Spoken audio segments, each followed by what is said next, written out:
¿Cómo heredamos el reino de Dios? Muchas citas nos hablan de este tema, y en todas está el llamado al arrepentimiento, a volver al verdadero camino.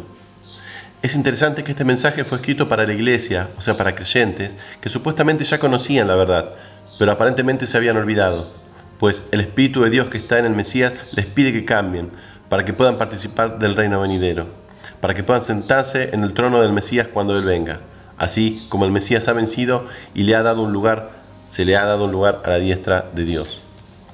El reino de Dios era algo que los judíos de la época de Yeshua comprendían muy bien, ya que los profetas lo habían descrito con mucho detalle.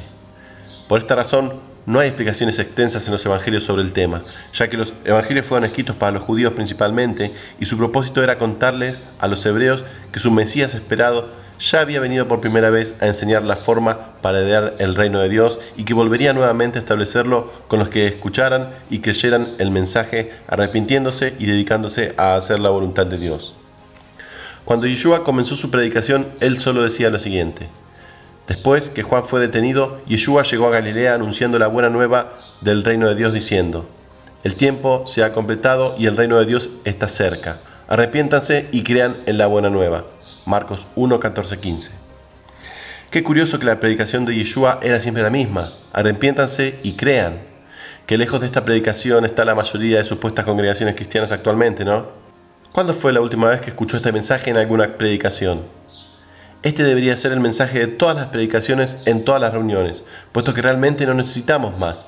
Pero hoy en día, cada vez que alguien comienza a hablar de arrepentimiento y el reino venidero de justicia, a todos les da dolor de cabeza y le pican los oídos.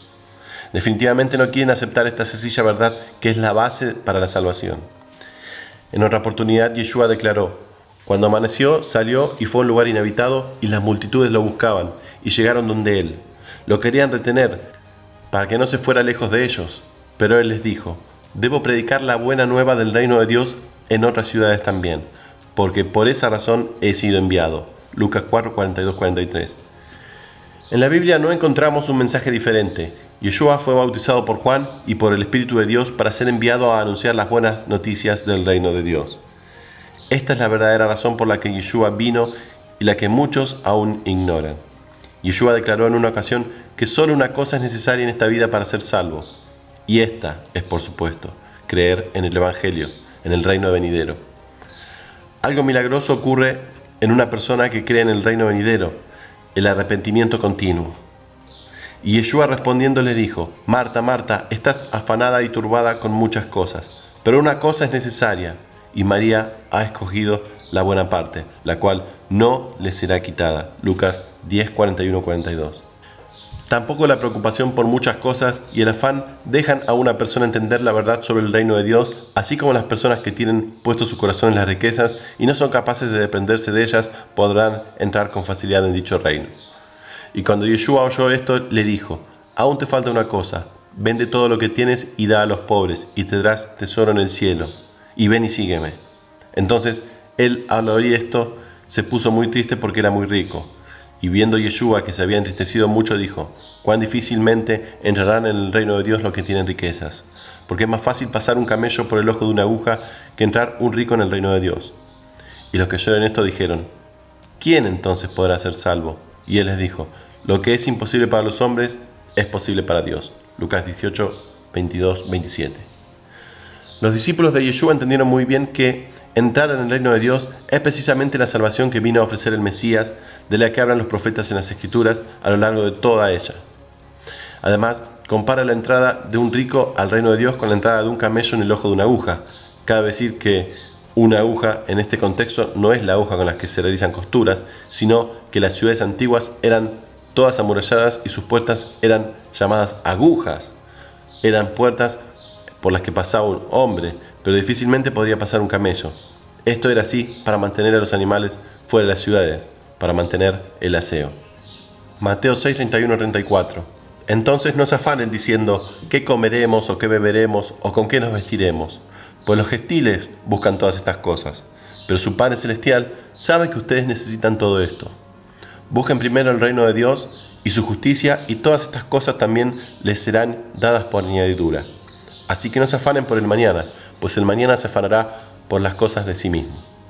Son suficientes los males propios de cada día.